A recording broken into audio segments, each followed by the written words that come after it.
Hello and welcome back to Kentucky Home Garage. Today I want to talk about my homemade smoke machine. This is what I use to find the vacuum leak in the engine. It's made out of a 4-inch PVC pipe. Inside I used a heating element from hairdryer. I cut it around well, once you get 3 ohms of resistance, you just kind of move your leads until you get to 3 ohms and you cut your wire. That's going to give you around 4 amps of current once you plug everything in. Also I used just a cloth and I wrap my wire around. This cloth's going to be saturated with your mineral oil or baby oil, and once it heats up, it's going to create the vapor, and that vapor is basically the smoke that's going to come out of the machine, and that's what you're going to put into intake manifold to find your leak. When you wrap your wire around the cloth, make sure don't cross it, so they all have to be nice and even. At the end of it, you're going to put a little screw and just wrap the end of this wire like this and put a little knot and get it tight. Once before I also soldered a little eyelet to the end of this wire. It didn't work well because it broke off. It didn't last long at all. I guess it heats up too much and it just didn't work. So just take this wire, wrap it around, and put a little knot and get it tight. Once you do that, you're gonna put your cloth with the wire inside your smoke machine. Both of these ends are kind of touching the bottom of the chamber. It kind of rested nice and even. You don't want to put any tension on your wire either, so this kind of holds itself in place.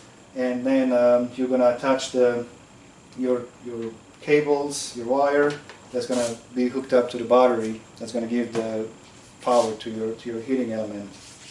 I also added a 10 amp fuse, inline fuse, just in case. Now, the machine itself, it's made of 4-inch pipe, PVC pipe, the sewer line pipe. I put 2 cap ends on each end, of course, and I glue it together.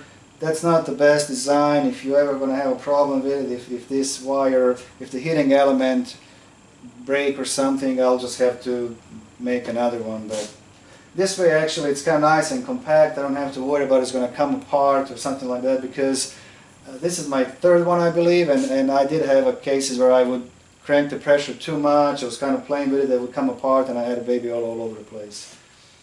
On the top, I have a pressure gauge up to 5 psi.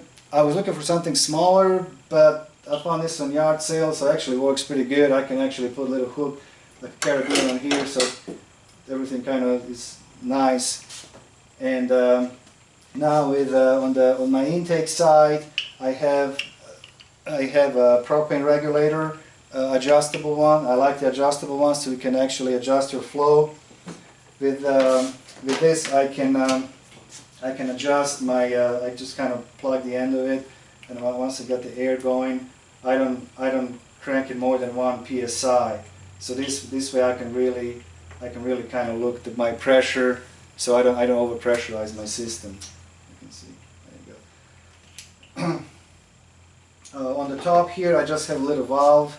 I can take this cap off to check the level of my baby oil, and I just use this long wire, and I will pass it through this all the way down to the bottom and check the level of my mineral oil. And you don't really want to put too much in there, like a couple ounces, it's all you need. Okay, so now other thing I use before I start applying the smoke in a system, I use the old blood pressure cuff, just a bag from the old pressure cuff, and I'm going to inflate this and put it in my air duct, duct that comes from the air filter. It doesn't seal every time, depends on the of design and all that stuff, but it works okay. I mean, I don't have to mess around trying to some kind of plugs or something to to close this up. So I'm just going to put this bag and pump it up, and that should seal enough for me to do the test. So let me just kind of move this down a little bit so you guys see it.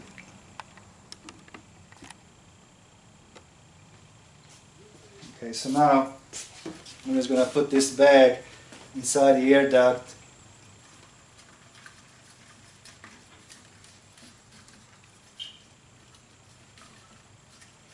Like that. And I'm going to pump it up.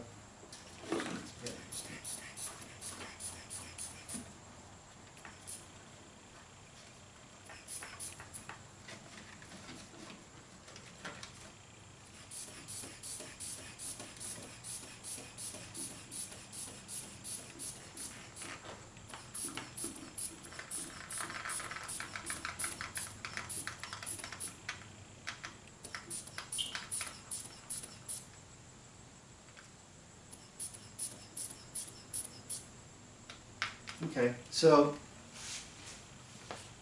this will let me take the camera.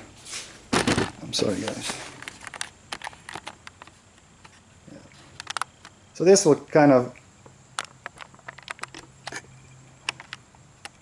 there you go.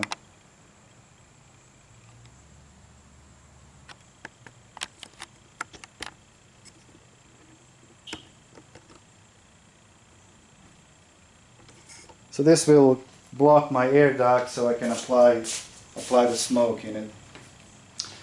And now I'm gonna connect my leads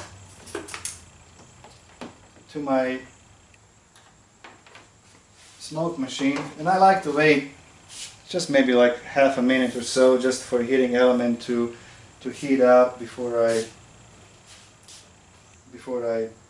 crank the air, and it should start making a smoke. There you go. Now again, with this adjustable regulator, you can regulate your flow of your smoke the way you like it. So let me actually put it up to 1 psi.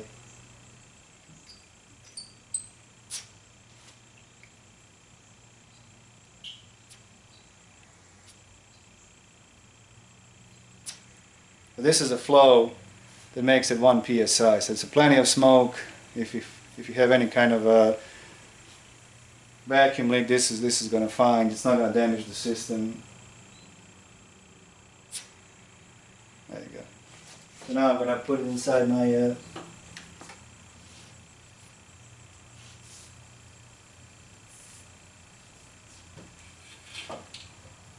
intake manifold, and I'm just going to look for smoke. As you can see now, I still have some smoke coming out of my air duct, but that's because of this design here. Has this notch here. I couldn't really seal it, but it actually works pretty good on some other design.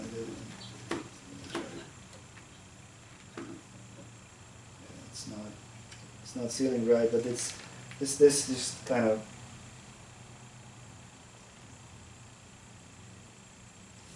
So you can see the smoke. So I'm just going to simulate vacuum leak now. Pull this hose out. Now you can see the smoke coming out of. Let's see. There you go. You can see. You guys can see it. Plenty of smoke. If you have a vacuum leak, this is going to find in no time at all. And really, you don't want to. You know, this gets hot, but you know, right now it's still pretty cold. Actually, makes plenty of smoke. But if you have a vacuum leak, you're going to find it in a couple of minutes for sure. And if you really have a hard time to find the smoke, and if this gets really hot, then you can just unplug your leads and just leave it like this, because it's still going to make a smoke. You just have your air going through the machine. It's still going to, as you can see, it's still making plenty of smoke. And if you need to hook it back up, just connect your leads again, and it will heat up your heating element again. So that's about it. I mean, that's what I was. So make sure, you know, cut your wire, your heating element around 3 ohms of resistance, and actually measure. This is just around 3 ohms, and it's around 11 inches, 10, 11 inches, and this will work just fine. You can see it makes plenty of smoke, and works just fine. I mean, there are different designs. You can actually get them on eBay now pretty cheap for like $150, $200. People have different designs. There's like a bucket of like a paint bucket, whatever. I like this one because when I don't have to worry about these leads get shorted out. If you have a metal chamber, it can. I'm a little kind of scared that over the time it may melt or something, and then you're gonna get shorted out your leads. With a plastic chamber, you don't have to worry about it at all. You just drill the hole, put the bolt out, get your cables together, and you're pretty much done. It's not much to it. And I had this machine for a year now, and I used it probably 20 or 30 times. Still works fine. And I hope somebody out there is going to use this design to make this smoke machine. It's really not that hard to do at all. It's pretty easy, very useful to find the vacuum leak.